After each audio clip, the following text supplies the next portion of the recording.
Bonsoir à vous tous. Vous allez bien? Vous avez passé une bonne journée? En tout cas, je suis vraiment content d'être avec vous ce soir. Et bon, c'est toujours une joie aussi pour moi de rencontrer frère Vespasien. On a passé de très bons moments à l'église de Béthanie. Vraiment, ce sont des choses qu'on ne peut pas oublier. Mais l'Éternel est bon, son œuvre est grande et nous pouvons lui faire confiance. Nous faisons tout par la puissance de Dieu pour garder le cap. Les choses ne sont pas belles ici-bas, mais nous gardons le cap. Et Jésus a promis de revenir nous chercher. Il tiendra parole. Il n'est pas un homme pour mentir. Donc il tiendra parole et il sera avec nous bientôt et nous serons avec lui si nous voulons, n'est-ce pas? Alors ce soir, je voudrais encore faire des cadeaux. Je ne suis pas le papa de Noël, mais j'aime bien faire des cadeaux parce que Chauvel a prévu des cadeaux chaque soir, à chaque moment. Et donc, ce soir, y a-t-il un ami qui vient pour la première fois, ou 2 amis, ou 3 amis? Il n'y en a pas? Il y en a?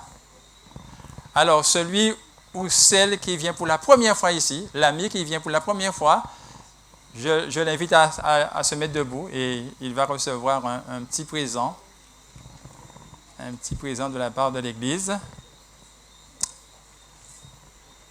En tout cas, bienvenue à toi qui viens, ou à vous qui venez pour la première fois ce soir. Et que Dieu vous bénisse, tous.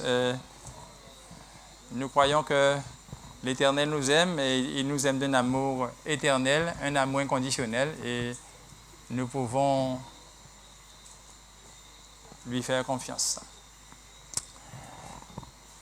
Alors ce soir, ce sera la fondation.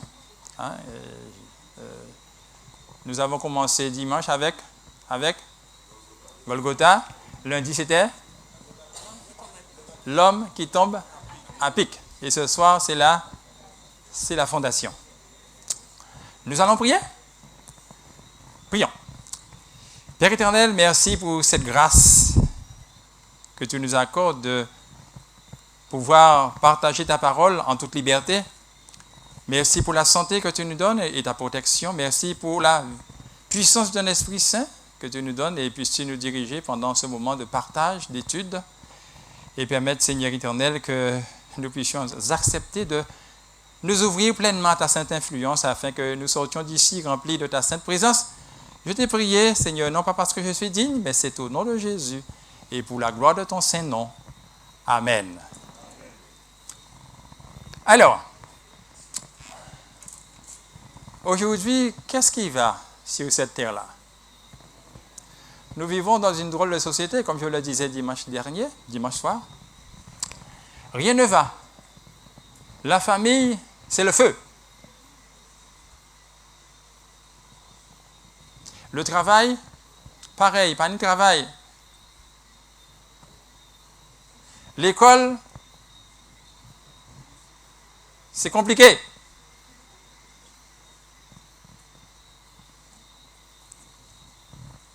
Violence, drogue, alcool, sexe à gogo, mariage pour tous. La jeunesse qui devrait normalement représenter l'avenir de la société, cette jeunesse est aux abois. Tous les indicateurs socio-économiques sont au rouge. Je ne sais pas si vous entendez l'alarme, mais l'alarme sonne de plus en plus et de plus en plus fort. Quand vous mettez, mes amis, l'alarme pour le matin, quand ça fait du bruit, qu'est-ce que vous faites? Vous continuez à dormir? Vous continuez à dormir? Ah non. Moi, j'avais un petit téléphone. Quand je mettais l'alarme, il a levé tout le monde en case là. Tu es obligé de réagir. Sinon, tu deviens sourd. Tout petit. Mais il est très efficace. Il parle encore, mais bon. Voilà. Tout va mal sur cette terre. Tout va mal sur cette terre, mes amis. Qu'est-ce qu'il faut faire? Nous allons être des fatalistes et dire, bon, c'est comme ça, bon, nous que vous voyez quelqu'un passer? C'est comme ça? C'est ce qu'on va faire? Vous pensez qu'on va faire cela? Qu'est-ce qu'il faut faire? Il faut réagir. Mes amis, si vous êtes dans une rivière,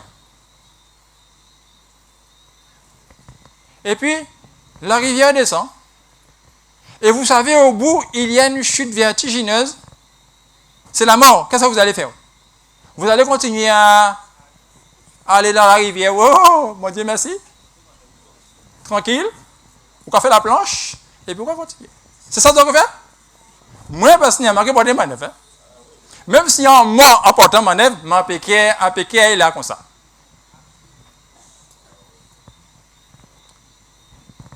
Il faut qu'on a porté manœuvre.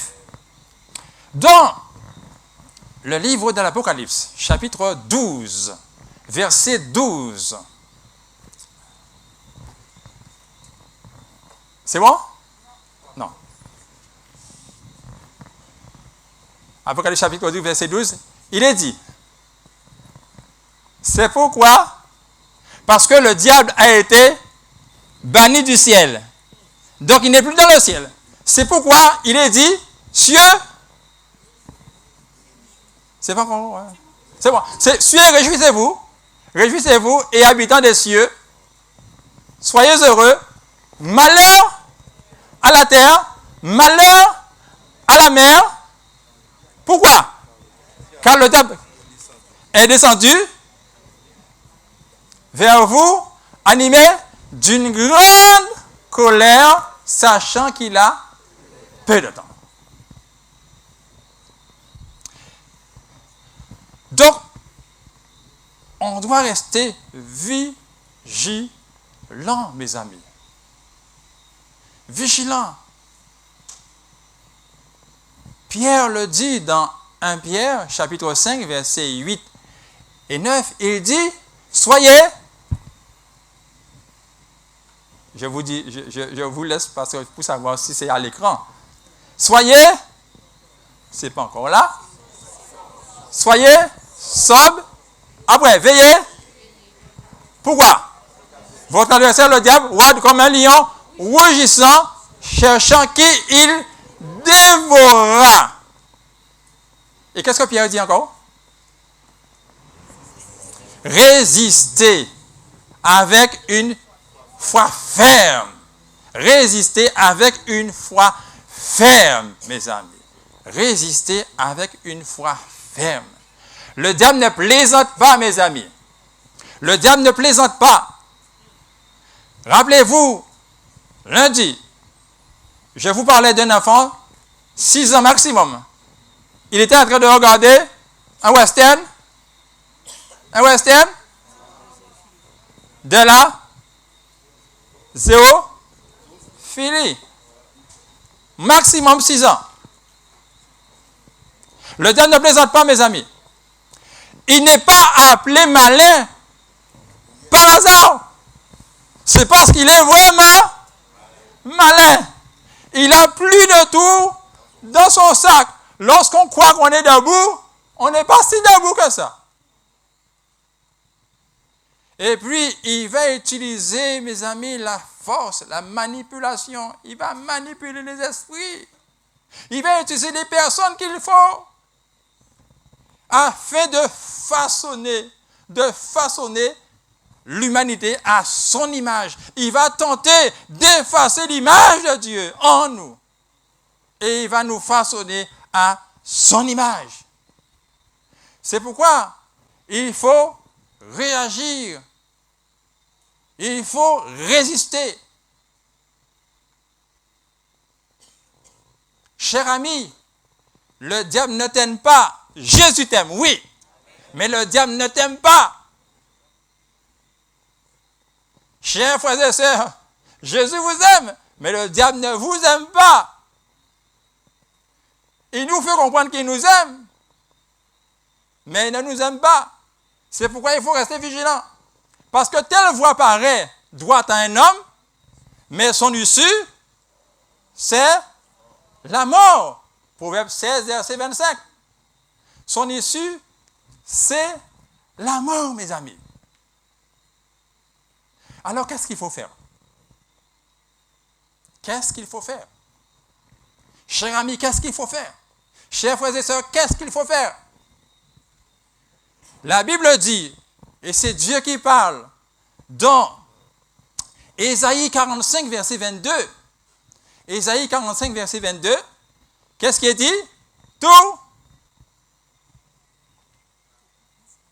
Tournez-vous vers moi et vous serez sauvés, vous tous qui habitez aux extrémités de la terre, car je suis Dieu et il n'y en a point d'autre. Qu'est-ce que Dieu a dit? Qu'est-ce qu'il a dit? Tournez-vous vers moi et vous serez sauvés. Cela veut dire quoi? Est-ce que nous étions avec Dieu? Est-ce que nous regardions à Dieu? C'est pourquoi il faut bifurquer. Il faut sortir de la voie où on était. Il ne faut plus regarder l'endroit où on regardait. Il faut se tourner. Il faut bouger. Parce que l'Éternel, il va nous sortir du lieu qu'on est maintenant. Il va nous sortir, mes amis, de la famille que nous étions avant. Et il va nous permettre d'entrer dans la famille de Dieu. C'est pourquoi il faut bifurquer, sortir de cette voie et aller dans une autre voie. Cher ami, la seule voie qui mène à la vie, c'est la voie de Dieu. C'est pourquoi. Jésus dans Matthieu chapitre 7, versets 13 et 14. Qu'est-ce qu'il dit? Entrez par la porte étroite, car large est la porte et spacieux le chemin qui mène où? À la perdition. Il y en a beaucoup qui entrent par là. Beaucoup qui entrent par là. C'est large. Beaucoup entrent par là. Mais c'est la perdition. C'est le feu. C'est la mort éternelle, mes amis. Mais il y en a beaucoup qui entrent par là. Mon ami, ce n'est pas dans cette voie qu'il faut y aller. Ce n'est pas dans cette voie qu'il faut y aller. Dans quelle voie qu'il faut aller? Jésus le dit. Entrez par la porte étroite. Eh oui. Parce que resserrez le chemin qui mène à la vie. Et il y en a peu qui le trouvent. Parce que, mes amis, le chemin, la vérité et la vie, c'est qui? Jésus, dans Jean 14, verset 6. Je suis le chemin, la vérité et la vie. Si je veux trouver le chemin, il me faut avoir Jésus dans ma vie. Mais pour que je puisse avoir Jésus, il faut que je puisse l'accepter comme mon sauveur et comme mon Seigneur personnel. Je lui dis, viens, entre chez moi et fais ta demeure en moi. Fais ce que tu veux de moi et conduis-moi. Il faut que j'ouvre ma vie. Mon ami, il faut ouvrir ta vie à Jésus. Il faut l'ouvrir, mes amis. Si je pouvais t'aider à ouvrir ta vie pleinement à Jésus ce soir, avec ma main, je l'aurais fait. Parce que je sais que c'est bon pour toi. C'est bon pour toi. Parce que l'adversaire nous fait croire que Jésus ment, mais Jésus ne ment pas. Jésus nous aime et il reviendra bientôt. Et il veut que nous soyons avec lui. Et il veut que tu sois avec lui. Tu as besoin de Jésus dans ta vie. Et nous avons besoin de Jésus dans notre vie. C'est pourquoi Jésus dit dans Matthieu chapitre 7, à partir du verset 24.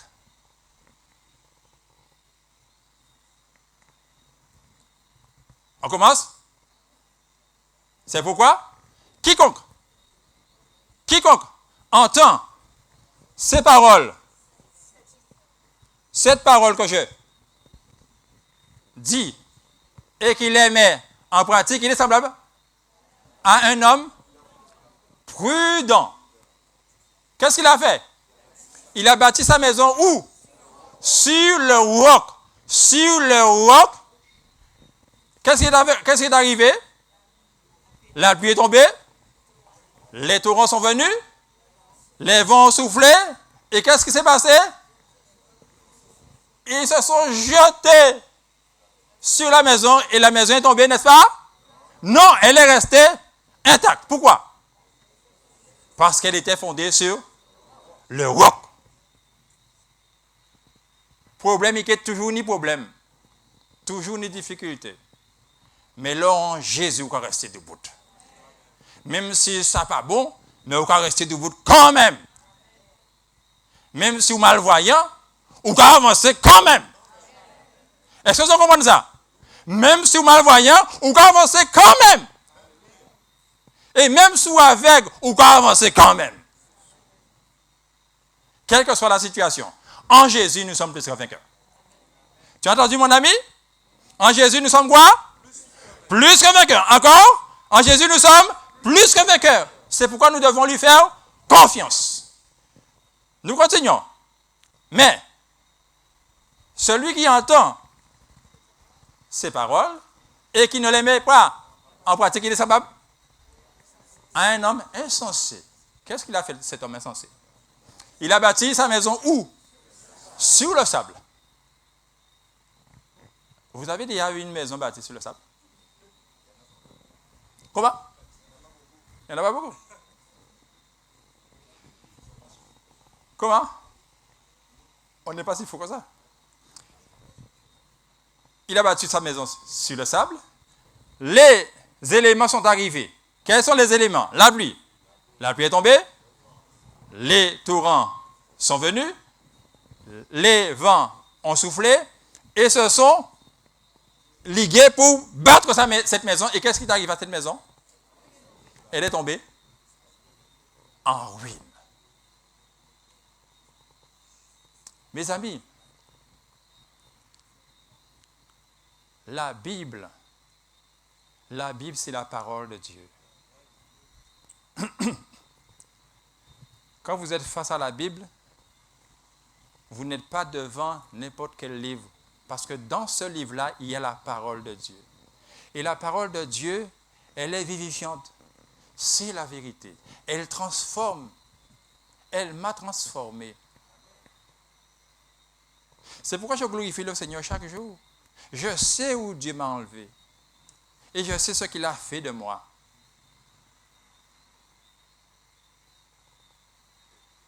Cette parole, nous devons la mettre dans nos cœurs, mes amis, dans nos cœurs. Afin qu'elle puisse nous diriger, nous éclairer, nous guider. Le psalmiste disait, je sais ta parole dans mon cœur. Il disait aussi, ta parole est une lampe à mes pieds, une lumière sur mon sentier. Je ne marche pas sans la parole. C'est la parole qui me guide.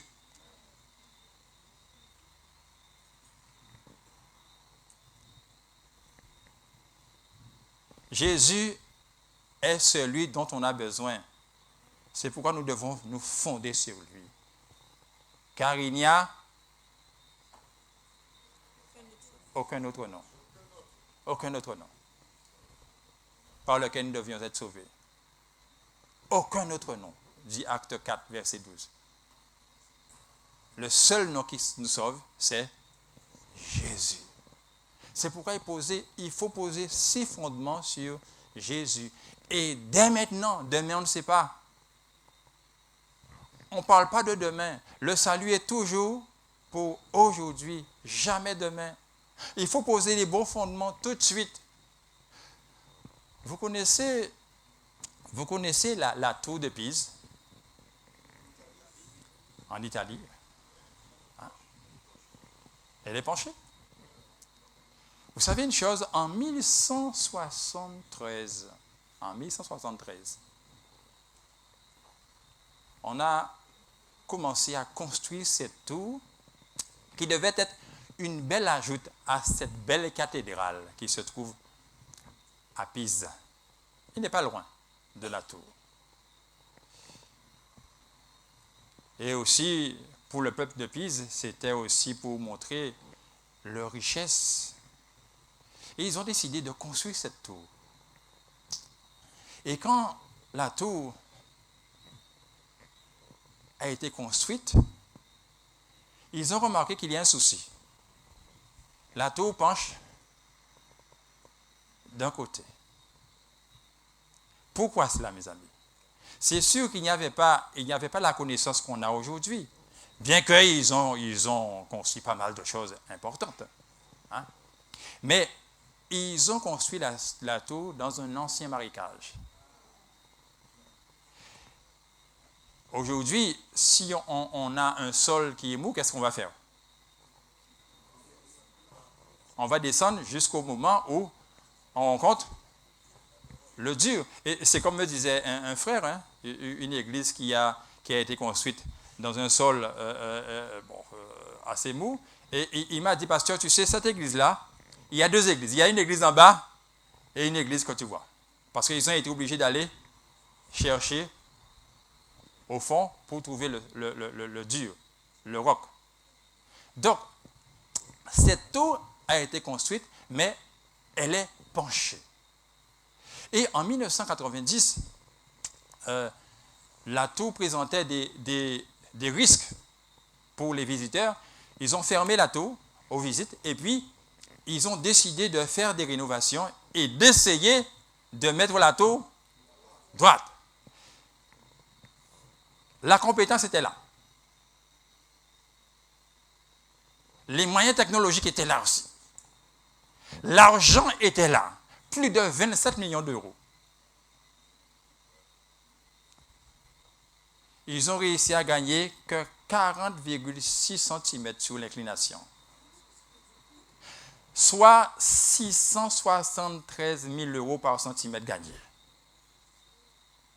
Mais remarquez, la tour est toujours penchée.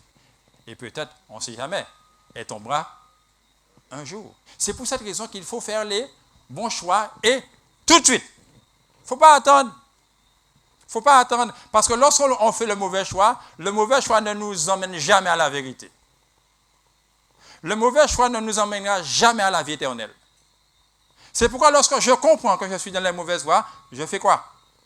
Je bifurque. Je change de voie. Et ce soir, Jésus veut que nous puissions changer de voie pour ceux qui ne sont pas dans la bonne voie.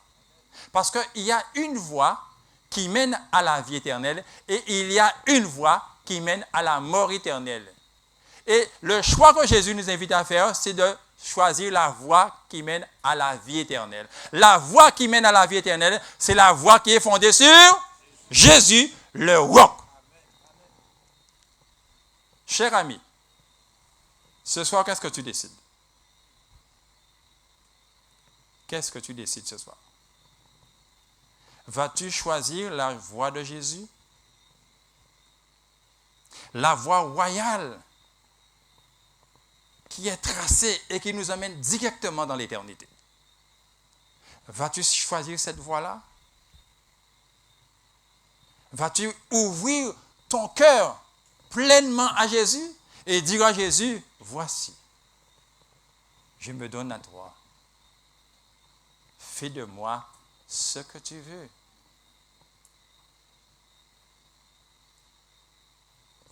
Vas-tu rester dans ta voie et dire, bon, pasteur là, quand dit, Mais est-ce que ça passe à la dire c'est la vérité? Parce que la crédibilité, mais moi, je connais des affaires, moi.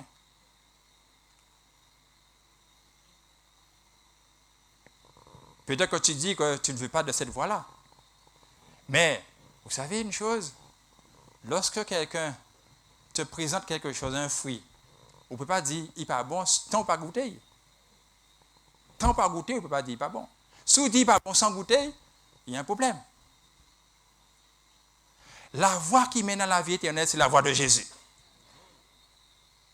Et pour savoir si cette voie mène à la vie éternelle, qu'est-ce qu'il faut faire? Il faut l'emprunter. Il faut l'expérimenter. C'est en expérimentant qu'on comprend les choses. Il faut l'expérimenter. Et Jésus t'invite à l'expérimenter ce soir. Qu'est-ce que tu vas faire? Tu vas rejeter l'appel de Jésus? Qu'est-ce que tu vas faire? Jésus t'aime et il veut t'emmener dans son éternité.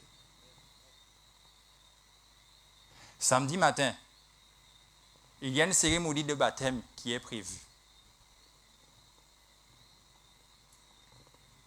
Et Jésus t'appelle à son éternelle lumière. Y a-t-il un ami dans cette salle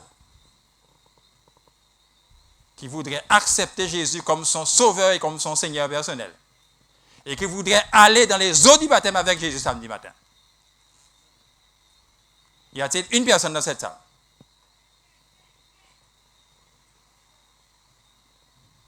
Y a-t-il une personne?